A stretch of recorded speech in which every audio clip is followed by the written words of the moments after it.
Thank you so much. You're connected with Car Advisor Rafi and welcome to another blog. Today's discussion about auto loan. तो those who are asking me, am I eligible for loan? क्या मुझे loan मिलेगा? Sir ji, you should ask this question to yourself. आपके अंदर confidence होना चाहिए कि मुझे लोन मिलेगा या नहीं मिलेगा. बट कुछ क्राइटेरिया है. जो लोग न्यू है, जो लोग न्यू टू क्रेडिट है, कभी ज़िंदगी में लोन नहीं लिया है, उनके लिए कुछ मैं सजेशन दूंगा. एंड इन मीन वाइल आप सोच लीजिए, आपका दोस्त है जो कमाता नहीं है, कुछ करता नहीं है, अचानक से आपसे मांगेगा, भाई 1 लाख रुपये उधार दे, मैं तुझे अगला महीना दे दूंगा. तो आप क्या देंगे? मैं तो नहीं दूंगा. एकदम सीधा हिसाब है. क्योंकि जो बंदा कमाता नहीं है वो कैसे लौटाएगा 1 लाख रुपया? सिमिलरली बैंक भी यही देखेगा ना. योर एलिजिबिलिटी यही है कि आप रीपेमेंट कैसे करेंगे. आपको तो मैं 1 लाख रुपये दे दिया, आप कैसे EMI कैसे लौटाएंगे? बैंक का तो इंटरेस्ट है आपको लोन देने के लिए. बट बैंक भी देखेगा ना ये रिस्क, कितना रिस्क लेंगे ये जो भी अप्लाई कर रहा है, जो भी कैंडिडेट है. तो दोस्तों सिंपल है, वेरी सिंपल. आपका income proof is important for loan. कोई भी लोन, आप ऑटो लोन लीजिए, होम लोन लीजिए, या तो पर्सनल लोन लीजिए, जो भी लीजिए. बट आपको एक आइडिया होना चाहिए, बेसिक आइडिया होना चाहिए. यूज्ड कार के मार्केट में आज के डेट में 11.5 बहुत रेयर, मतलब स्टार्टिंग है. तो आप बोलेंगे जो आपने रेट ऑफ इंटरेस्ट रिड्यूसिंग ने बोला, ये कैसा प्रोफाइल होना चाहिए? इसका प्रोफाइल 800 के ऊपर होना चाहिए. बोला 800 सिविल स्कोर. तो मैं अपना सिविल स्कोर दिखा रहा हूँ आपको. मैं अपने से एग्जांपल दे रहा हूँ, क्योंकि आजकल कुछ बोलता हूँ लोग ऑफेंडेड हो जाता है, बहुत इजीली ऑफेंडेड हो जाता है. कुछ मॉक कर देता हूँ तो कस्टमर भी ऑफेंडेड हो जाता है. तो आई थिंक जो है मेरा एग्जांपल दे रहा हूँ. देखिए, मेरा सिविल स्कोर है 790 on. 791 is very good. Excellent होने के लिए 800 के ऊपर जाना पड़ेगा. अब मैं लाइफ टाइम में 5 या 6 लाख रुपया लोन लिया या 7 लाख रुपया लोन लिया. आप बैंक के पास में जाऊंगा और बोलूँगा मुझे 50 लाख दे दो, बैंक देगा? बैंक का दिमाग ख़राब नहीं है किसी को भी कुछ भी दे देगा. हाँ, आप अगर विजय मल्ल्या है तो अलग बात है, या तो आप इलोन मस्क का भतीजा है तो अलग बात है. That is different topic. But ऐसा है, आपका इनकम दिखेगा. आपका इनकम अगर मान के चलिए 50,000 आप कमाते हैं महीने का, 50,000 योर अर्निंग, तो आपका जो FOIR है, एक फिक्स ऑब्लिगेशन इनकम रेशियो होता है.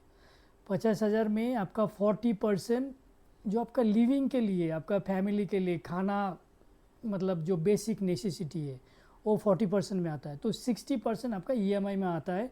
और मीनवाइल वो लोग चेक भी करेगा कितना एग्जिस्टिंग EMI है. तो उसका EMI के आधार में आपका लोन का टेन्योर होगा, रेट ऑफ इंटरेस्ट होगा. तो ये बैंक डिसाइड करता है, हम लोग डिसाइड नहीं कर सकते. काश मैं Rafi, I can not decide, I am not bank. What I can do, आप अपना पैन कार्ड, आधार कार्ड और लेटेस्ट 6 मंथ्स बैंकिंग अगर मेरे साथ शेयर करेंगे तो मैं अप्लाई करूँगा. आपका सिविल चेक होगा, उसके बाद आपको दिया जाएगा कि मतलब इफ़ यू आर एलिजिबल, तभी आपको लोन का टर्म्स और बाकी सब अप्रूवल आएगा, तभी आएगा. तो बाकी आपको और एग्जांपल मैं दिखा रहा हूँ. देखिए, मेरा जो एल्डर ब्रदर है जो मुर्शिदाबाद में रहता है, वो मेरे से ज़्यादा कमाता है. मेरे से ज़्यादा मतलब क्या, डबल या ट्रिपल कमाता है. फिर भी उसको बजाज ने लोन नहीं दिया, क्योंकि वो कभी लोन ही नहीं लिया ज़िंदगी में. तो new to credit, this is called new to credit. Bank को पता नहीं चल रहा है कि मान के चलो आपको मैं 1 लाख रुपया भी उधार दूंगा, तो दिस इज़ लाइक रिस्की, कि क्योंकि कहीं भी आप लोन नहीं लिया, तो हमको तो पता ही नहीं चलेगा कि आप रीपेमेंट कैसे किया, नहीं किया.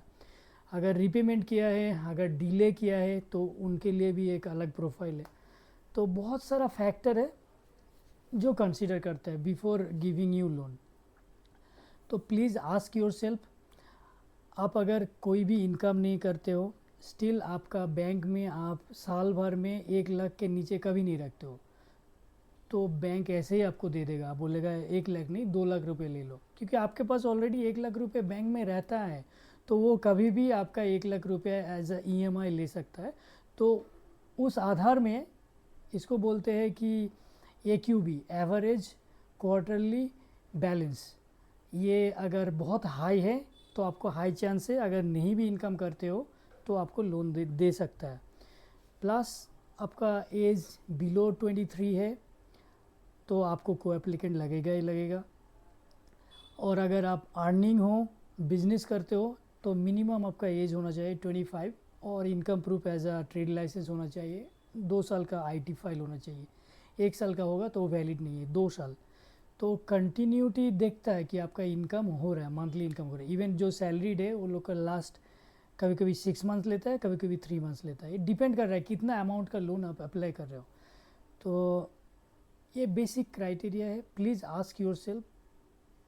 आपका जो भी डाउट है आप मेरे साथ डिस्कस भी कर सकते हो, ओवर द फ़ोन कॉल भी कर सकते हो मुझे।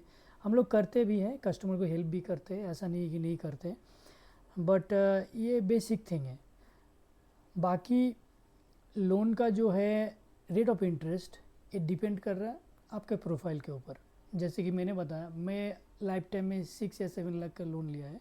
अगर मैं 5 लाख का यूज कर लेने जाऊंगा तो मेरा नॉर्मल है 14.5-15% रिड्यूसिंग मेरा नॉर्मल है। कोई कोई कस्टमर ऑफेंड हो जाता है, बोलते इतना रेट ऑफ इंटरेस्ट, शायद फर्स्ट टाइम सुन रहा है इसीलिए। कोई कोई बोलता है, उनको बोलते हैं 8 रिड्यूसिंग परसेंट में दे देंगे, सॉरी नॉट रिड्यूसिंग, फ्लैट 8% में देंगे, मतलब उसका 17% लग रहा है। 16.5-17% रिड्यूसिंग में जा रहा है, बट उसको फ्लैट सुनने में अच्छा लग रहा है 8%। मतलब लाख में 1 लाख में एक साल में 8,000 रुपये का उनको इंटरेस्ट देना है। तो आपको लग रहा है कि नहीं रेट ऑफ इंटरेस्ट ज़्यादा है, सब कुछ है, फिर बोलेगा GPS क्यों लगा रहे हैं। अरे भाई, किसके पास टाइम है आपके पीछे दौड़ने के लिए? आप EMI नहीं देंगे तो कार का जो एसेट, कार तो एसेट है, घर जैसे एसेट हो गया, गाड़ी भी एक एसेट है, तो उसका भी तो रीसेल वैल्यू है। जो भी गाड़ी आपके पास एग्जिस्टिंग जो भी गाड़ी है उसका तो वो तो एसेट है आपका, एक प्रॉपर्टी है, kind of property, but depreciate asset है। तो उसका जो मान के चलिए आप EMI नहीं दे रहा तो वो ट्रैक करेगा, ऑब्वियसली ट्रैक करेगा। बोले नहीं मेरा ये प्राइवेसी है, ये है, वो है, तो भैया लोन मत लो, कैश में ले लो। तो दीज आर टर्म्स, और if you are not agreed तो कोई प्रॉब्लम नहीं है। आपको बोलेंगे तो लोन मत लो, आप कैश में ले लो, सीधा हिसाब है। बाकी बहुत कुछ है जो आप बोलेंगे कि ये सब हिडन है, ये है, प्रोसेसिंग फ़ीस हिडन है, आप GPS क्यों लगाएंगे, आप GPS लगा रहे हो आप पैसा दो, ऐसा नहीं होता है। बैंक ऐसे नहीं काम करते। आप अगर 2 लाख के लिए लोन अप्लाई करते हो तो एटलीस्ट आपका नाम ट्रांसफ़र और ये सब कुछ मिला के 2.5% प्रोसेसिंग फ़ीस लेके एटलीस्ट आपको 225-230 तक आता ही आता है। बाकी हम लोग तो ट्रांसपेरेंसी गारंटीड है, मतलब आपको सब कुछ लोन का terms, rate of interest, EMI, tenure, A to Z रहता है, उसमें आप एग्रीड करते हैं, उसके बाद ही प्रोसेस होता है। तो आई होप जो लोग लोन के बारे में जानता है, मतलब जानना चाहता है, उनके लिए एक पिक्चर, मतलब क्लियर पिक्चर आ गया है कि लोन मिलेगा या नहीं मिलेगा उनको। और कोई कोई होता है, मान के चलिए लॉकडाउन में उनका EMI ठीक से नहीं दे पाया है, उनका सिविल डाउन हो चुका है और उनका ओवर ड्यू है, ओवर ड्यू रहेगा तो कोई नहीं देगा। मान के चलिए मेरा आलिम, एक मेरा दोस्त है, उनसे मैं 1 लाख रुपया लिया हूँ और उसको कभी टाइम में नहीं दिया, या तो वो 30,000 मेरे से पाता है, और फिर से मैं दूसरा दोस्त को अप्रोच किया तो वो भी मेरा तो दोस्त है ना, तो आलिम उसको फ़ोन करेगा, बोलेगा ये पैसा दिया है, तो वो नहीं देगा। सिमिलरली बैंक भी ऐसा है, बैंक का क्रेडिट भी ऐसे काम करता है, जो सिबिल है वो भी ऐसे काम करता है। आपका पैन नंबर से वो लोग को सब पता चलेगा कि आप कब कितना लोन लिया है, टाइम पे पेमेंट किया है नहीं किया है, कितना क्रेडिट कार्ड है।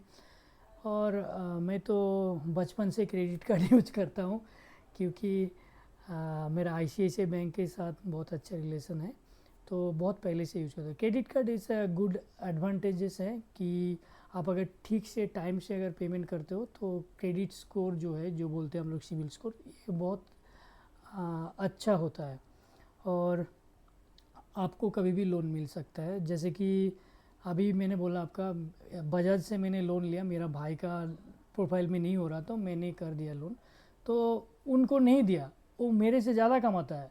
अब सोचिए, जो इंसान मेरे से ज़्यादा कमाता है उनको लोन नहीं मिल रहा है। क्यों नहीं मिल रहा है? बैंक रिस्क नहीं ले रहा, वो कभी लोन ही नहीं ले रहा, वो पता चला लिया वो नहीं देगा। तो ऐसा बहुत कुछ है, फैक्टर है, आपको समझना पड़ेगा। अगर आप नहीं समझते तो मुझे कॉल कीजिए, शायद मैं आपको हेल्प कर दूँ। बाकी रेट ऑफ इंटरेस्ट को लेके आप नेगोशिएट कर सकते हैं। मान के चलिए 10 लाख का गाड़ी ले रहे हैं आप, 2 लाख या 2.5 लाख या 25% 30% आप डाउन पेमेंट के लिए रेडी है, तो उसमें नेगोशिएट होता है rate of interest 1%, maximum 1.5-2% negotiate होता है, उससे ज़्यादा नहीं होता है। और आपको लग रहा है कि नहीं मेरा bank better rate of interest दे रहा है, you can approach to your bank as well. तो कोई ये नहीं है कि हम लोग से ही लोन लेना पड़ेगा, बट हम लोग का कुछ टर्म्स है उसमें आपको एग्री होना पड़ेगा। बाकी अगर ये ऐसा इंफॉर्मेटिव ब्लॉग और भी बनाऊंगा, आप लोग कमेंट कीजिए किस टाइप का ब्लॉग आप देखना चाहते हैं बेसिकली यूज्ड कर के बारे में। तो शायद मैं कुछ अपने से जो है मेरा जो नॉलेज है वो शेयर करूँगा आपके साथ। अच्छा लगे तो जो लोग लोन के लिए ढूंढ रहे हैं, रफ़ी भैया लोन मिलेगा लोन मिलेगा, तो ये जो ब्लॉग बनाया ये आपके लिए है, तो आप प्लीज़ देख लीजिए। और जो लोग, ये भी बहुत इंपॉर्टेंट है, बाहर स्टेट से जो वेस्ट बंगाल में है, या तो मैं वेस्ट बंगाल का हूँ, मैं जाके मुंबई में गाड़ी नहीं ले सकता लोन पे, ये होता नहीं है, ठीक है। वो अगर कोई बोल रहा है तो मिसगाइड कर रहा है आपको, क्योंकि आपका इनकम प्रूफ बहुत इंपॉर्टेंट है। आप मान के चलिए आप मुंबई से हैं, आप कोलकाता में 2 साल से है, एक अच्छा कॉरपोरेट कंपनी में है, तो yes you are eligible for that loan.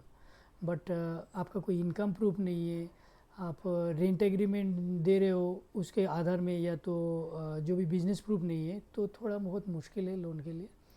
बाकी बैंक डिसाइड करता है कि आपका क्रेडिबिलिटी कैसा है, क्रेडिबिलिटी के ऊपर आपका रेट ऑफ इंटरेस्ट डिसाइड होता है, टेन्योर डिसाइड होता है, गाड़ी के ऊपर भी डिपेंड कर रहा है। अब 13 का गाड़ी में एक रेट ऑफ इंटरेस्ट लगेगा और 23 का गाड़ी में एक रेट ऑफ इंटरेस्ट लगेगा, बिकॉज एसेट भी तो मेन है ना, एसेट मेन मुद्दा है ना। तो बहुत कुछ फैक्टर है।